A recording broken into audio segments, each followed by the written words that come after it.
Let's head back to the voicemail of Truth and Reason.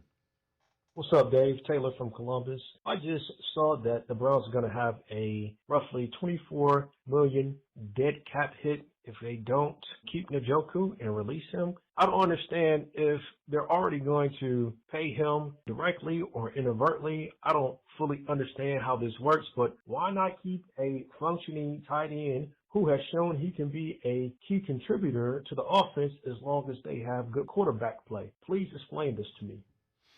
As always, appreciate all the voicemails. So, Spencer, technically, David Njoku's not under contract. They were voidable years. So, the dead cap, they'd have to give him a contract. Dead cap hit comes because they pushed it down the can.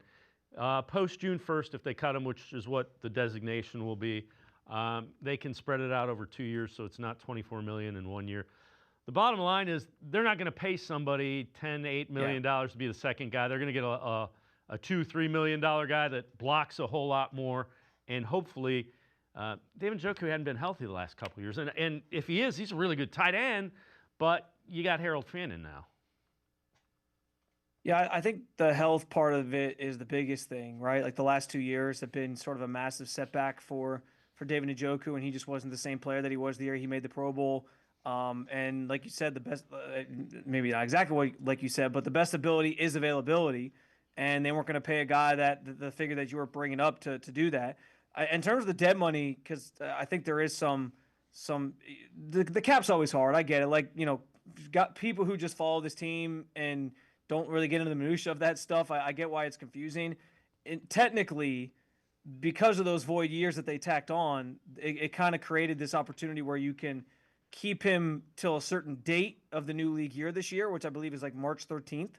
And then that's how they're able to June 1st him. Because in most cases, with the voidable years, your contract just expires, and then all that money accelerates onto the salary cap. But because these void years kind of created this window where they can keep him and then designate him as a June 1st cut, they then can spread that money out over a couple years. And so I get where it's like, well, you're already paying him anyway, maybe just keep him around. But I think the problem is, like you said, it's a bloated contract of a guy that hasn't been the same the last couple of years. Harold Fannin's emergence has made that decision even easier, obviously, and he's been phenomenal, and they're expecting him to be a focal point of this offense moving forward.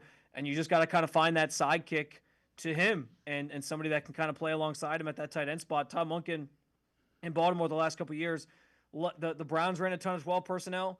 Todd Monken ran a lot of 12 personnel with two tight end sets in Baltimore as well. So we know that that's going to still be a priority for them. It's just not going to feature David Njoku, and I think this kind of was a writing on the wall situation. And they need a guy that blocks a lot. Kind of David was really good at that. But if you're thinking Isaiah Likely, it's more going to be somebody that's more of a blocker and a secondary. Your main receiver is going to be Harold Fannin because he's eminently affordable on that rookie deal.